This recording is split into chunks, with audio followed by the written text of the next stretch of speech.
Salut Amine, ça va? Ça va? Tu vas bien? Alhamdoulilah. Alors, comment ça se passe? Écoute, bien et pas bien. Alhamdoulilah, bien physiquement, bien mentalement. Physiquement, je reviens d'une blessure. Ok. Je voulais vraiment faire le rallye du Maroc, mais le bilan médical était négatif. La fracture pas encore consolidée, début de pseudarthrose. Donc, je me préserve pour l'avenir, pour les courses, les grandes courses qui viennent là bientôt. Mais, alhamdoulilah, comme je suis blessé au poignet, je peux continuer ma préparation physique. J'ai toujours beaucoup de vélo, beaucoup de renforcement musculaire pour compenser le manque de moto. Et qu'est-ce que ça fait, Amine, de se blesser à quelques jours de la compétition, du coup d'envoi de la compétition?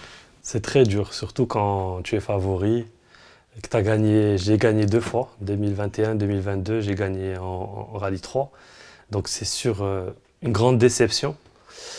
Mais après, heureusement, je pense qu'avec la maturité, je pense qu'il y a 2 ans, je serais parti quand même, j'aurais pas écouté le médecin et j'aurais fait la course, même si c'est très risqué.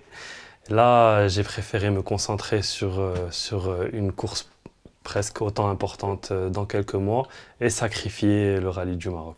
Donc Amine, on est en train de parler, j'ai remarqué que tu as une petite moto.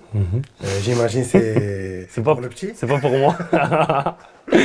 Oui, c'est la moto du petit. Qu'il utilise pas, il en fait très bien, mais il l'utilise pas beaucoup. C'est. Je vais la sortir.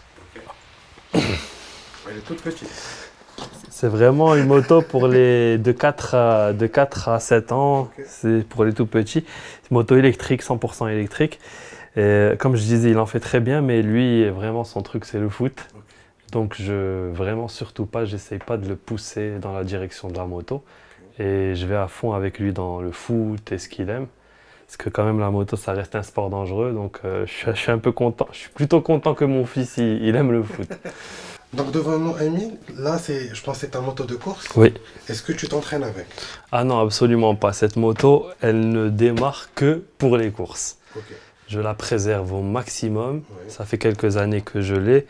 Les suspensions sont refaites à chaque course en Espagne. Et c'est une moto. La valeur de la moto et en pièces détachées dépasse la valeur de la moto. Ok.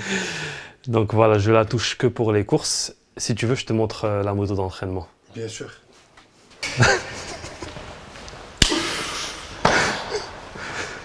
Donc Hadi, il y a la moto d'entraînement. Ok. Les Mskina, elle a toute la pression parce que c'est une moto qui fait beaucoup d'heures, beaucoup de travail.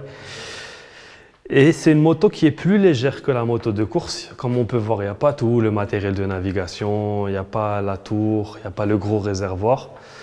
Mais c'est pratiquement les mêmes sensations.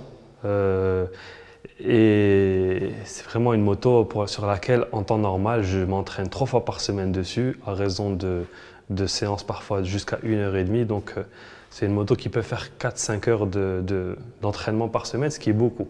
Parce que c'est des entraînements qui se font, le moteur est vraiment sollicité. Donc Amine, j'imagine que tu passes beaucoup de temps ici. Oui, exactement, parce que c'est ici où je fais tout mon entretien. Bon, c'est un tout petit espace, mais il y a vraiment tout ce qu'il faut, tout est optimisé. J'ai mes filtres à air, toute l'huile pour les vidanges, tous les produits, le compresseur et tous les petits entretiens, les petits réglages se font ici. C'est suffisant, il faut juste que ça soit bien organisé et puis c'est tout. Et juste le terrain d'entraînement.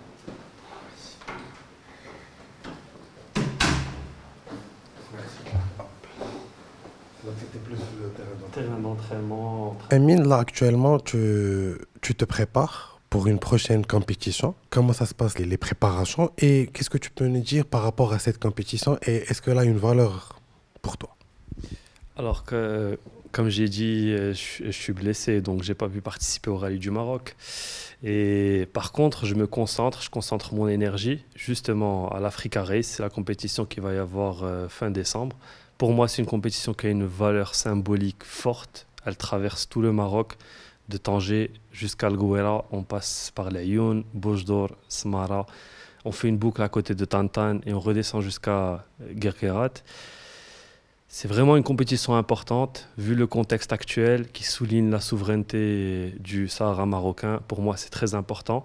Donc j'ai préféré me concentrer sur cette compétition qui est suivie par les médias étrangers, internationaux, qui a des rediffusions sur Eurosport, que mettre mon budget sur une course en Europe, une course lambda, même si elle fait partie du championnat du monde.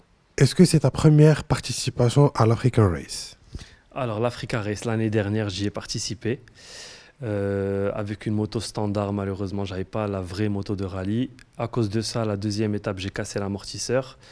J'ai eu beaucoup de mal avec mon équipe à abandonner, mais on était obligé.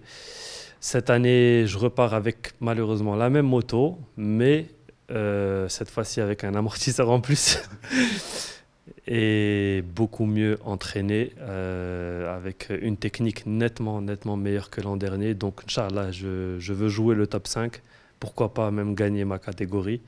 Inch'Allah, je sais que c'est possible. J'ai déjà gagné le championnat du monde. Je peux et j'aimerais beaucoup gagner l'Africa Race qui passe par le Maroc et qui a une valeur symbolique très forte pour moi. Donc pour un débutant, ça... Non, non. Pour un débutant, il faut pas aller là. Ok. Mais j'ai bêtement